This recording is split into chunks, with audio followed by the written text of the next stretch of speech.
Id-djufija ta' Bernard Grech u kemm l-estremisti verament ħadu kontroll tal-Partit Nazzjonalista issa ħarġu iżjed biċ-ċar.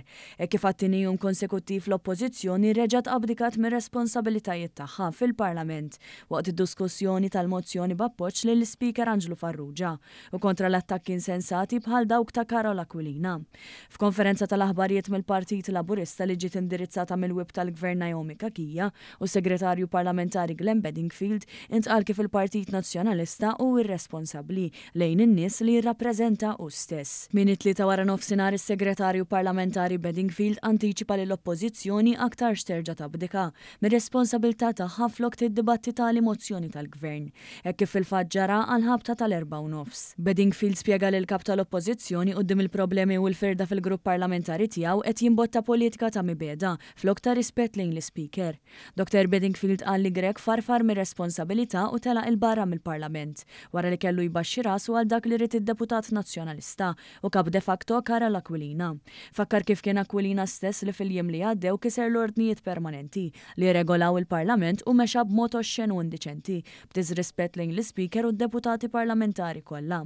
Saħaq li Grech huwa kap dajjef quddiem is-saħħa ta' Carola Aquilina li llum jidher ċar aktar minn qatt qabel minhu l-kap Nazzjonalista. Quddiem il-problemi li qed jiffaċċja l-partit il-firda anke fil-grupp parlamentari tiegħu kwantu għal min irid il-politika tal-mibeda flok il-politika tar-rispett farfar minn din ir-responsabbiltà abdika u l-bieraħ telqu il-barra mill-Parlament. Minnaħa tagħha l-wib Naomi Kakija qalet li n-nies iridu politika diċenti u mhux aġir bħal dak tal-estremisti tal-Partit Nazzjonalista li għandhom kontroll assolut tal-partit tagħhom.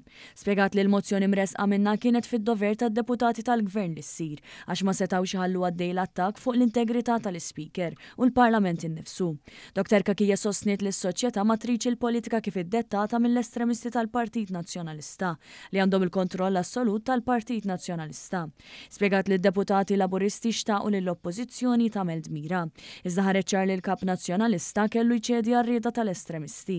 Temmet tgħid li esponenti nazzjonalisti stess ma jridux din it-tip ta' politika estrema u għalhekk sostniet li d-deċiżjoni tal-Oppożizzjoni kellha tkun favur id-diċenza u kontra l-mibeda. Dajjef fil-konfront ta' Carola Aquilina, Murġibu irid jieħu deċiżjonijiet ta' kuljum bħala Prim Ministru ta' pajjiżna. Murġibu kien fiż-żarbun tal-Prim Ministru Robert Abela u jrid jiddeċiedi affarijiet importanti ta' kuljum.